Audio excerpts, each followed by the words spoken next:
Okay, hello dear students. तो आज का जो ये वीडियो है ये मेनली उन स्टूडेंट्स के लिए है जो कि PDUSU Pandit Deendayal Upadhyay Shekhawati university, that means Shekhawati university से MSc कर रहे हैं। तो अभी आप सभी को पता है जैसे कि शेखावटी यूनिवर्सिटी का जो पैटर्न है वो चेंज हो चुका है। पहले ईयरली वाइज था, अब वो सेमेस्टर वाइज हो चुका है। तो क्या एग्जाम पैटर्न रहने वाला है जो कि आपको यहाँ से देखने से पता लग रहा होगा। हम डिस्कस करेंगे MSc फर्स्ट सेमेस्टर का एग्जाम पैटर्न क्या और सिलेबस क्या है, और उसके लिए क्या हम पर्टिकुलर कोर्स स्टार्ट कर रहे हैं या नहीं कर रहे हैं। ठीक है, तो ये हम आज के वीडियो में आपको बताएंगे।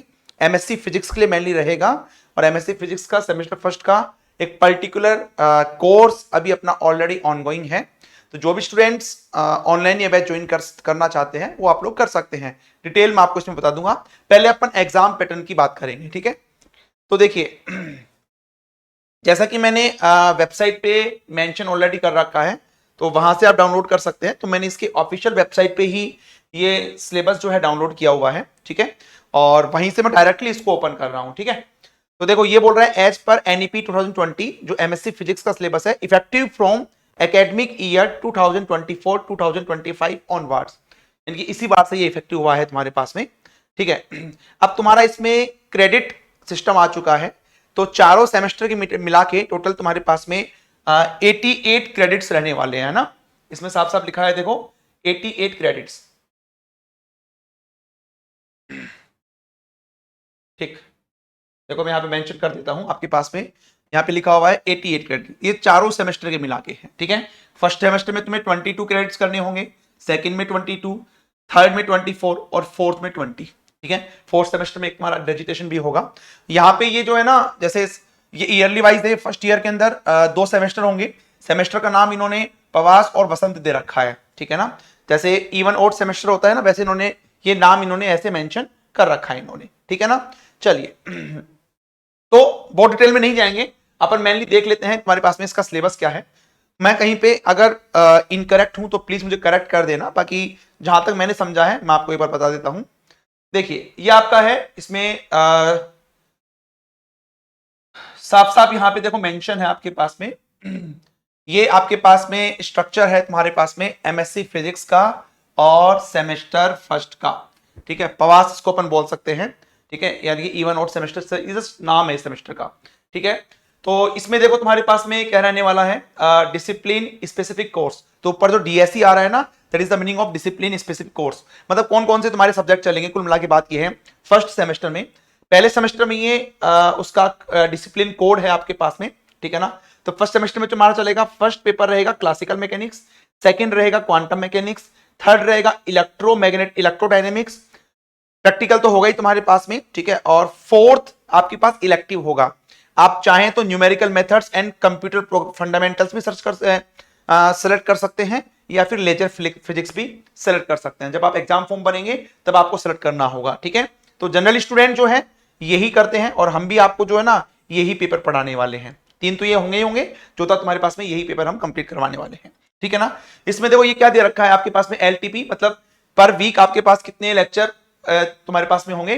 तो ये दे रखा है तुम्हारे पास में 4 लेक्चर दे रखे हैं इसके। प्रैक्टिकल के तुम्हारे पास में 4 लेक्चर रहेंगे तुम्हारे पास। अच्छा, ये क्रेडिट्स दे रखा है क्लासिकल मैकेनिक्स के, तो टोटल क्रेडिट्स होंगे वो 4 होंगे, क्वांटम के 4 होंगे, इसके 4 होंगे, और ये जो सब्जेक्टिव है ना इलेक्टिव, इसके 4 होंगे। 16 तो ये हो गए।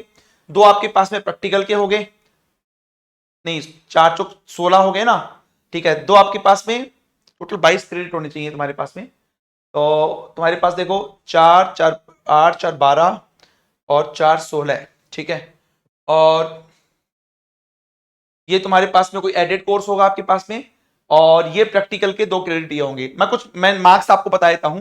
देखो CWS का मतलब है क्लास वाइज जो भी आपके टेस्ट होंगे, असाइनमेंट शीट्स वगैरह होंगे, उसके आपको 20 नंबर, एक तरह इंटरनल में बोल सकता हूं। ये तुम्हारे पास में जो मिड टर्म्स वगैरह होंगे ना, उसके तुम्हारे पास 10 मार्क्स होंगे। और जो मेनली एग्जाम होने वाला है एक्सटर्नल एग्जाम, वो आपके पास में 70 मार्क्स का होगा पर सब्जेक्ट, ठीक है। 70 क्लासिकल का होगा, 70 क्वांटम का होगा, 70 आपका इलेक्ट्रोडायनेमिक्स का होगा, 60 नंबर का आपका एक्सटर्नल प्रैक्टिकल होगा, और इंटरनल जो होगा तुम्हारे पास में क्लास प्रैक्टिकल रिकॉर्ड वगैरह जो अपन बोलते हैं, ये आपका 40 मार्क्स का होगा, ठीक है ना। तो ये मेनली आपके पास में इसमें गिवन है, ठीक है। इसके बाद में अपन इसके अंदर देखते हैं। ठीक है, तो टोटल तुम्हारे पास में 22 क्रेडिट्स होंगे। ठीक है, तो 4 इसके हो गए। ठीक है, मतलब इन दोनों में से आपको एक सिलेक्ट करना पड़ेगा ना। क्या तो तुम्हारे पास में लेजर फिजिक्स करना पड़ेगा या न्यूमेरिकल मेथड्स करना पड़ेगा। तो ये फर्स्ट सेमेस्टर का आपके पास में है पूरा। तो इसमें देखो अलग से मेंशन कर रखा है तुम्हारे पास में जो डीएससी होगा, डिसिप्लिन स्पेसिफिक कोर्स, तो उसमें 4 तुम्हारे पास सब्जेक्ट होंगे, तो 16 क्रेडिट्स वो है तुम्हारे पास में। डिसिप्लिन स्पेसिफिक इलेक्टिव तो 4 वो सेलेक्ट करना पड़ेगा, 4 आपका उसका हो गया। और 2 तुम्हारे पास में वैल्यू एडेड कोर्स, तो वो तुम्हें कॉलेज के अंदर बता देंगे, तो वो 2 क्रेडिट उसके होंगे। टोटल तुम्हारे पास में 22 क्रेडिट्स का आपके पास में हो गया। ठीक है, चलिए अब आगे चलते हैं। इसके अंदर सेमिनार वगैरह इसके अंदर नहीं होगा, वो लास्ट सेमेस्टर में आपके पास में होगा। ठीक है, अब ये सेकंड सेमेस्टर का है, वो अपन बाद में देखेंगे। मेनली हमारे पास सिलेबस क्या क्या है वो अपन देख लेते हैं। तो ये आपके पास में फर्स्ट सेमेस्टर का सिलेबस है, और इसके अंदर जो पहला सब्जेक्ट आपके पास है क्लासिकल मैकेनिक्स, उसका सिलेबस मैं आपको बता रहा हूं भैया ना। क्लासिकल मैकेनिक्स का 4 यूनिट रहने वाली है तुम्हारे पास में। मेनली जितने भी तुम्हारे पास होते हैं 4 यूनिट ही रहती है। ठीक है, ये लीजिएगा। ठीक है, देखो यहाँ पे जो आपके पास में पहला यूनिट है, फर्स्ट यूनिट, वो आपके पास वही कंस्टेंट की है, holonomic and non holonomic constant. ठीक है, तो इसके अंदर तुम्हारे पास वही d'Alembert principle, generalised coordinate, Lagrangian, Lagrange equations, application, velocity dependent potential, मतलब ये जो पूरा जो है ना, पूरा यूनिट ऐसे कैसे हम आपको करवाएंगे। ठीक है, फर्स्ट यूनिट जो आपका कोर्स है उसके अंदर। सेकेंड है calculus of variation and application, जिसमें अपना derivation of Lagrange and Hamiltonian आ गया, हैमिल्टोनियन वेरिएशनल प्रिंसिपल आ गया तुम्हारे पास में। Extension of Hamilton's principle for non conservative and non holonomic system, method of Lagrange multiples, मतलब ये पूरा ये वाला यूनिट भी तुम्हें पूरा कंप्लीट करवाएंगे। यूनिट थर्ड जो है तुम्हारे पास कैनोनिकल ट्रांसफॉर्मेशन, इंटीग्रल इन ये दिस वन। ठीक है, ये भी तुम्हारा पूरा हो जाएगा। और चौथा यूनिट भी आपका तुम्हारे पास में कंप्लीट हो जाएगा। ठीक है ना, तो मतलब चारों यूनिट आपके सिलेबस के अंदर हम करवाएंगे। ठीक है ना, तो ये तुम्हारे पास में था मेनली इसका क्या बोलते हैं, क्लासिकल मैकेनिक्स का सिलेबस।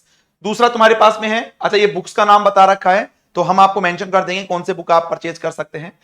ये क्वांटम मैकेनिक्स का है। क्वांटम मैकेनिक्स के अंदर जो यूनिट फर्स्ट है आपका हिल्बर्ट स्पेस, ये कंप्लीट हो चुका है भैया ना, अक्षय सर आपको करवा रहे हैं। यूनिट फर्स्ट भी हो चुका है तुम्हारा, यूनिट सेकंड भी कंप्लीट हो चुका है। ठीक है, तो जो स्टूडेंट अभी कोर्स लेंगे उनको वो यूनिट रिकॉर्डेड फॉर्म में मिल जाएंगे, आगे तो लाइव तुम्हारे पास चलेंगे। ठीक है, यूनिट थर्ड तुम्हारे पास में नॉन डिजनरेट टाइम डिपेंडेंट मतलब परटर्बिशन थ्योरी का हो गया, और ये यूनिट 4 आपके पास में एंगुलर मोमेंटम का होगा। तो इसके भी चारों यूनिट्स आपकी कंप्लीट करवाएंगे। ठीक है, जो पेपर थर्ड आपका क्लासिकल इलेक्ट्रोडायनेमिक्स, इसको भी अक्षय सर करवाएंगे आपका, और इसमें भी ये चारों यूनिट्स तुम्हें कंप्लीट करवा देंगे भाई। ठीक है, ये चारों यूनिट्स आपका कंप्लीट हो जाएगा। ठीक है, और पेपर फोर्थ ये तो प्रैक्टिकल है, तो तुम्हें वहां पे करना ही होगा। ठीक है, पेपर आपका मेन तो न्यूमेरिकल वाला हम करवाएंगे आपको। यस, देखो न्यूमेरिकल वाला ये वाला करवाएंगे तुम्हें यूनिट, ये वाला एरर वाला यूनिट करवाएंगे आपको। ठीक है, और ये बाइसेक्शन मेथड वाला यूनिट हो जाएगा तुम्हारे पास में, मतलब ये न्यूमेरिकल एनालिसिस वाला ये भी हो जाएगा। फोर्थ जो कंप्यूटर प्रोग्रामिंग वाला यूनिट है ये हम नहीं करवाएंगे, बाकी इसमें तुम्हारा 3 यूनिट कवर हो जाएगा। तो लगभग तुम्हारा पूरा सिलेबस कवर हो जाएगा इसके अंदर। तो ये मेनली सेमेस्टर सिस्टम अब आ चुका है आप लोगों के। ठीक है, तो ये मान के चलिए दिसंबर में और जून में आपका दिसंबर और मई के अंदर आपका एग्जाम होने वाला है, उससे पहले पहले आपका ये फर्स्ट सेमेस्टर का हम कोर्स आपको कंप्लीट करवा देंगे। ठीक है, तो ये सिलेबस जो है मैं एप्लीकेशन पे भी डाल दूंगा। अब थोड़ा कोर्स के बारे में देख लेते हैं।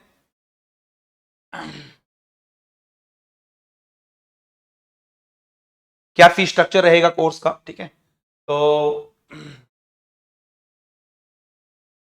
ये देखेंगे भाई आप लोग,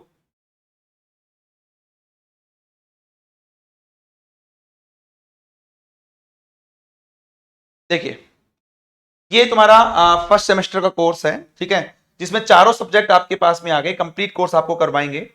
और इसका जो फीस रहने वाला है वो 6,000 रुपए इसका फीस रहेगा। तो अगर आप राजस्थान यूनिवर्सिटी से भी अगर आप कहीं से सेमेस्टर वाइज चल रहा है तुम्हारा, शेखावटी यूनिवर्सिटी का तो हो ही गया तुम्हारा, MSBU भरतपुर, मतलब सब में सिलेबस लगभग तुम्हारे पास यही है। ठीक है ना, तो आप सिलेबस मैंने बता दिया है, वही लगभग सिलेबस आपको करवाएंगे। इसमें इलेक्ट्रॉनिक्स और करवाएंगे, तो शेखावटी यूनिवर्सिटी वाले इलेक्ट्रॉनिक्स नहीं पढ़ेंगे फर्स्ट सेमेस्टर के अंदर। ठीक है, तो बाकी स्टूडेंट्स का जो हो सकता है अलग यूनिवर्सिटी के अंदर इलेक्ट्रॉनिक्स भी आए, तो वो भी अपन उसके अंदर कंप्लीट करवाएंगे। ठीक है ना, तो इसका फीचर्स आप देख लो। डेली आपका लगभग 2 घंटे क्लास होगा, अभी हो सकता है 1 घंटे ही हो रहा हो, लेकिन 2 घंटे क्लास हो जाएगा अभी। ठीक है, जो आपके एग्जाम लेक्चर्स होंगे वो टिल एग्जाम तक आपके पास रहने वाले हैं। ठीक है, कौन कौन से सब्जेक्ट हम कवर करवाएंगे सेमेस्टर के अंदर? क्लासिकल करवाएंगे, इसके अंदर शेखावती में यूनिवर्सिटी में भी है और अदर यूनिवर्सिटी में भी होगा, जनरली चेक कर लीजिएगा। क्वांटम भी करवाएंगे, मैथमेटिकल भी करवाएंगे, इलेक्ट्रॉनिक्स वाला पार्ट भी करवाएंगे, इलेक्ट्रोमैग्नेटिक थ्योरी वाला पार्ट भी करवाएंगे। अब तो शेखावती यूनिवर्सिटी वाले हैं उनको इलेक्ट्रॉनिक्स वाला पार्ट नहीं करना, तो मैं वहां पे एप्लीकेशन में मेंशन कर दूंगा आपको कि कौन कौन सा पार्ट आपको करना होगा, ठीक है ना। तो ये फीस आपका 6000 रुपीज रहेगा, ये वन टाइम पेमेंट रहेगा, ठीक है। अगर राजस्थान यूनिवर्सिटी वाले हैं, अदर यूनिवर्सिटी वाले जिनका ईयरली वाइज सिलेबस है, तुम्हारे पास में ईयरली वाइज एग्जाम होता है, तो उनके लिए जो फीस रहेगा पूरे साल का वो 12000 रुपये रहेगा। ये सभी सब्जेक्ट जो है उनको भी हम लोग ये कंप्लीट करवाएंगे, ठीक है ना। तो ऑलरेडी मैंने राजस्थान यूनिवर्सिटी का जो सिलेबस है, एग्जाम पैटर्न क्या है, दो सेक्शन ए सेक्शन बी आपके पास आता है, वो ऑलरेडी मैंने मेंशन किया है और ऑलरेडी यूट्यूब पे वीडियो अपलोड किया हुआ है, ठीक है ना। तो आई होप आपको समझ में आ गया होगा। फिर भी किसी स्टूडेंट को कोई भी डाउट है तो इस नंबर पे वो कॉन्टैक्ट कर सकते हैं, ये व्हाट्सअप नंबर भी है और आप कॉल करके भी पूछ सकते हैं, ठीक है भाई। चलिए, थैंक यू वेरी मच।